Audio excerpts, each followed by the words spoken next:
sampai juga menyeimbangkan kekuasaan di tanah pesisir. Pada zaman Johari, perang Padri itu disebut juga perang atau pertempuran hitam dan putih. Karena pada waktu itu kelompok kaum Padri berciri khas berpakaian serba putih.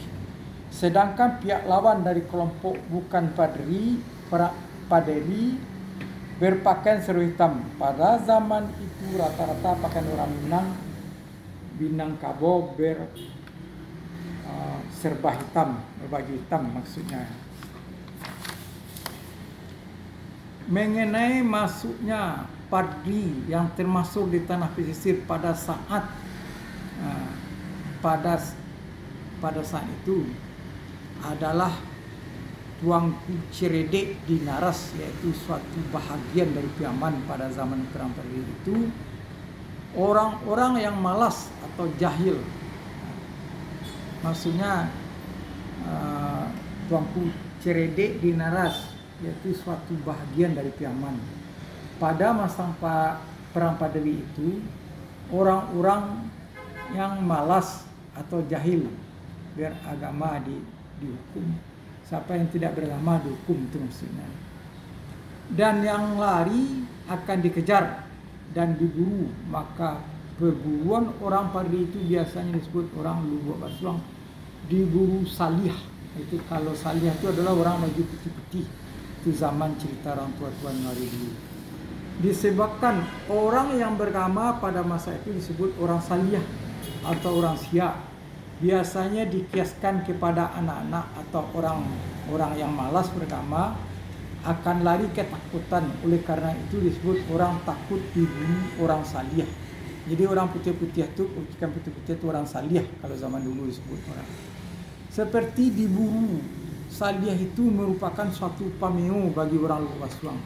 Melihat seorang yang suatu hal yang mana mukanya pucat, karena kita melihat orang yang pakaian putih-putih, maka orang Lubuk Basuang mukanya pucat karena kita takut dan seperti orang menggigil kedinginan disebabkan kekerasan orang Salih itu. Maka banyaklah pula orang Lubuk Basuang yang lari ke rimba dan ke hutan serta hidup di dalam hutan bertahun-tahun, sehingga banyak pula bertambah bodoh dan tolol disebabkan keterbelakangan pengajaran pendidikan zaman itu.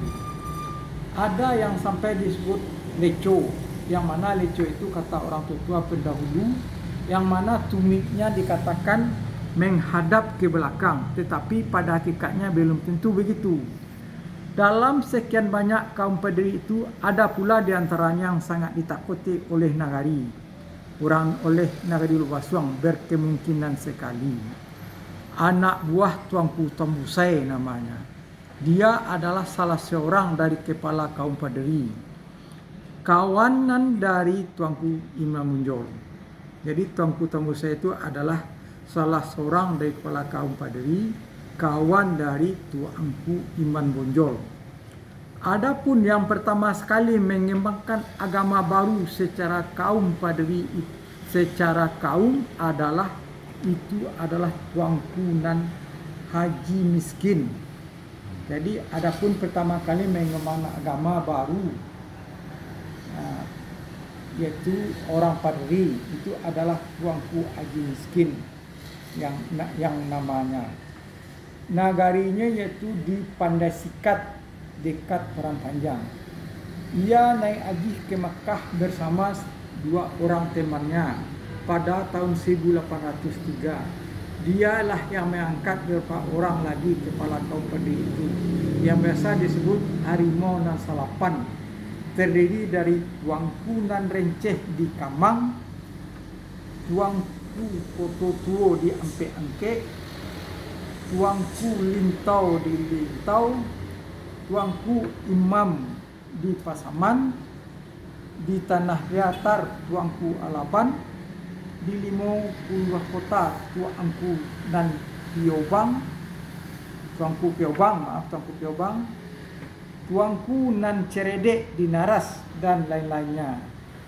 Itulah disebut orang zaman dulu kalanya Harimau Nan Salapan. Di antaranya selain banyak harimau nan salapan itu, yang sangat gagah dan pemberani adalah Tuanku Imam yang dahulunya bergelar Malin Basa yang berkedudukan di Bonjol, seperti yang termaksud sejarahnya melawan Belanda. Adapun yang menjadi kaki tangan dari Tuanku Haji Miskin adalah dua orang kawannya yang bergelar Haji Piobang di Pekombuah dan Haji Sumani di Batu Sangkar. Oke Pak Yus.